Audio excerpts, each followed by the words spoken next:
అందరికీ నమస్కారం అండి. భార్యాభర్తలు కలిసిన తర్వాత ఏ నియమాలు పాటించాలనే విషయాన్ని ఇప్పుడు మనం ఈ వీడియోలో తెలుసుకుందాం. అంతకన్నా ముందు ఈ వీడియోని లైక్ చేసి ఓం శ్రీ మాత్రే నమః అని కామెంట్ చేయండి. దాంపత్య జీవితంలో ప్రతి ఒక్కరికి కొన్ని ధర్మ సందేహాలు ఉంటాయి. ముఖ్యంగా భార్యాభర్తలు కలిసిన తర్వాత శాస్త్రపరంగా కొన్ని నియమాలు పాటించాలి. అప్పుడు మాత్రమే మీ సంతానానికి శుభ ప్రయోజనాలు కలుగుతాయి. లేకపోతే మీ ఇంటికి దోషాలు ఏర్పడతాయి. దంపతులు కలిసిన తర్వాత ఏ పనులు చేయాలి, ఆడవారికి పీరియడ్స్ వచ్చిన తర్వాత ఏ నియమాలు పాటించాలనే విషయాల గురించి ఈ వీడియోలో తెలుసుకుందాం. శాస్త్రపరంగా శృంగారానికి సంబంధించి కొన్ని విషయాలు తెలుసుకోవాలంటే సిగ్గుపడకండి. భార్యాభర్తలు కలిసిన తర్వాత ఉదయం నిద్ర లేవగానే ఇల్లంతా తిరగకూడదు. అలా తిరిగితే ఇంటి మొత్తానికి మైలంటుతుంది. కాబట్టి భార్యాభర్తలు ఉదయం నిద్ర లేవగానే వెంటనే తలస్నానం చేయాలి. తలస్నానం చేసేటప్పుడు ఇంటిలో కొంచెం పసుపు వేసుకుని తలస్నానం చేయండి. ఎలాంటి దోషాలు ఏర్పడకుండా ఉంటాయి.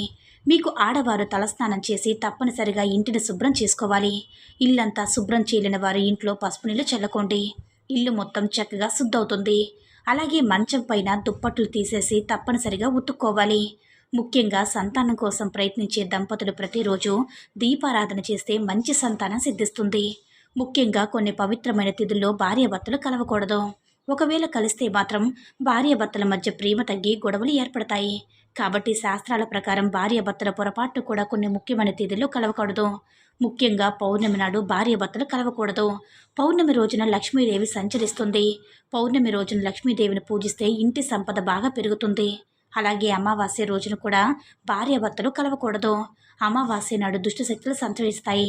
అమావాస్య రోజు తాంత్రిక కాలరాత్రిగా పరిగణిస్తారు. కాబట్టి అమావాస్య రోజున దంపతులు కలిస్తే సంతానం అంగవైకల్యంతో పుడతారు. కాబట్టి అమావాస్య మరియు పౌర్ణమి తిథుల్లో భార్యాభర్తలు బ్రహ్మచర్యం పాటించాలి. అలాగే పవిత్రమైన ఏకాదశి నాడు భార్యాభర్తలు దూరంగా ఉండాలి. అదేవిధంగా మీ పూర్వీకులు మరణించిన తిథుల్లో కూడా భార్యాభర్తలు కలవకూడదు. ఇలాంటి తిథుల్లో దంపతులు కలిస్తే మీ కుటుంబానికి పితృదోషాలు ఏర్పడతాయి. పెళ్ళైన స్త్రీలు మీ చేతుల మీదుగా ఎవరికి ఉప్పు ఇవ్వకూడదు. అంటే ఎవరికైనా ఉప్పిస్తే మీ ఇంట్లో ఉన్న సంపద వారితో వెళ్ళిపోతుందన్నమాట. అలాగే ఆడవారు ఉదయం రాత్రి నిద్ర లేవగానే వెంటనే వంటగదిలోకి వెళ్ళకూడదు. శుభ్రం చేసి తప్పనిసరిగా ముగ్గు వేసుకోవాలి. ఆడవారికి పీరియడ్స్ వచ్చినప్పుడు ఖచ్చితంగా కొన్ని నియమాలు పాటించాలి. స్త్రీలకు నెలసరి వచ్చిన తర్వాత వెంటనే తలస్నానం చేసి మీ పూజ గదిని ఎవరి చేతునైనా సరే మూయించివేయాలి. 1వ రోజు, 3వ రోజు, అలాగే 5వ రోజున తప్పనిసరిగా తలస్నానం చేయాలి. నెలసరి సమయంలో తలస్నానం చేసేటప్పుడు నీటిలో కొంచెం పసుపు వేసుకుని స్నానం చేయండి. జాతకపరంగా అలాగే ఆరోగ్యపరంగా కూడా బాగుంటుంది.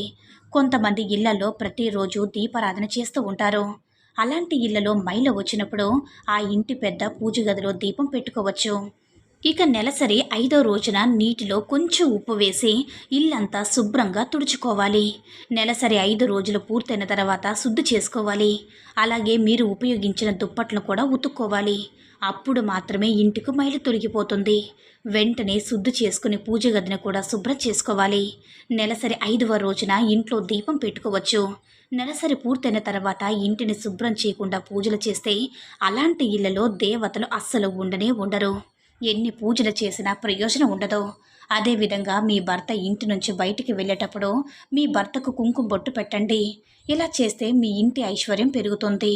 ప్రతి సోమవారం రోజున భార్యాభర్తలు తప్పనిసరిగా ఏదైనా శివాలయానికి వెళ్ళి శివునికి గంగాజలంతో అభిషేకం చేయండి. మీ కుటుంబానికి శుభ ప్రయోజనాలు కలుగుతాయి. బీరువాను లక్ష్మీదేవిగా పూజిస్తారు. కాబట్టి నెలసరి సమయంలో ఎట్టి పరిస్థితులు కూడా బీరువాను ముట్టుకోకండి. ఒకవేళ ముట్టుకుంటే మాత్రం ఇంట్లో ఉన్న లక్ష్మీదేవి వెళ్ళిపోతుంది. నెలసరి పూర్తయిన 5వ రోజున బీరువాను కూడా శుభ్రంగా తుడుచుకోవాలి. ఆడవారు నెలసరి పూర్తయిన తర్వాత చేతికున్న మట్టి గాజులు తీసి పసుపు నీటిలో శుద్ధి చేసుకోవాలి. మనలో చాలామందికి శృంగారం చేస్తున్నట్లుగా కళ్ళ వస్తాయి. ఇలాంటి కళ్ళ వస్తే భార్యాభర్తల మధ్య మనస్పర్ధలు రాబోతున్నాయని సంకేతం ఏర్పడుతుందని అర్థం.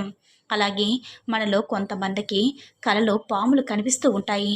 కలలో పాములు కనిపిస్తే మీ మనసులో ఉన్న కోరికలన్నీ త్వరలోనే నెరవేరబోతున్నాయని శుభ సంకేతం. ప్రతిరోజు ఇంట్లో దీపం వెలిగించాలంటే ప్రతిరోజు తలస్నానం చేయాలి అనుకుంటారు. కానీ ఆడవాళ్ళు మాత్రం ప్రతిరోజు తలస్నానం చేయాల్సిన అవసరమే లేదు. ఆడవాళ్ల పాపిట్లో గంగమ్మ నివసిస్తుంది. కాబట్టి ఇంట్లో దీపారాధన చేసి ఆడవాళ్ళు పాపిట్లో కుంకుమ పెట్టుకొని ఇంట్లో దీపారాధన చేసుకుంటే సరిపోతుంది. కాబట్టి ఆడవారు దీపారాధన చేయాలంటే తప్పనిసరిగా తలస్నానం చేయాల్సిన అవసరం లేదు. కానీ ముఖ్యమైన పూజలు ఉన్నప్పుడు పండగల సమయంలో మాత్రం తప్పనిసరిగా తలస్నానం చేసి ఇంట్లో పూజ చేసుకోవాలి. స్త్రీలకు నెలసరి వచ్చిన మొదటి రోజున వంటగదిలోకి వెళ్ళకూడదని కొన్ని శాస్త్రాల్లో మనకి వివరించారు. ఎందుకంటే మన వంటగదిలో అన్నపూర్ణాదేవి నివసిస్తుంది. కాబట్టి వీలైనంత వరకు కూడా నెలసరి వచ్చిన ఒకటో రోజున ఆడవారు వంటగదిలోకి వెళ్ళకండి. వాస్తవంగా చెప్పాలంటే పూజ గదిలో దీపం వెలిగించడం అనేది ఇంట్లో ఉన్న పెద్దలు చేసే మంచి ఫలితం ఉంటుంది. ఇంటి పెద్ద అంటే మీ భర్త కావచ్చు, లేదా మీ అత్తమామలు కావచ్చు. కాబట్టి దీపారాధన చేసే సమయంలో మీ ఇంటి పెద్ద చేత దీపం వెలిగించండి. ఆ పూజకు రెట్టింపు పుణ్యం లభిస్తుంది. శుక్రవారం నాడు ఎట్టి పరిస్థితుల్లో కూడా ఇంట్లో మాంసాహారం ఉండకూడదు. శుక్రవారం రోజున మాంసాహారం తింటే మీ ఇంట్లో దరిద్ర దేవత తిష్ట వేసుకుని కూర్చుంటుంది. మంగళవారం, శుక్రవారం రోజు మగవారు షేవింగ్ చేసుకోకూడదు. ఈ వీడియో కనుక మీకు నచ్చినట్లయితే లైక్ చేసి షేర్ చేయండి. అలాగే మన ఛానల్ని సబ్స్క్రైబ్ చేసుకుని మాకు మరింతగా సపోర్ట్ చేయండి. ధన్యవాదములు.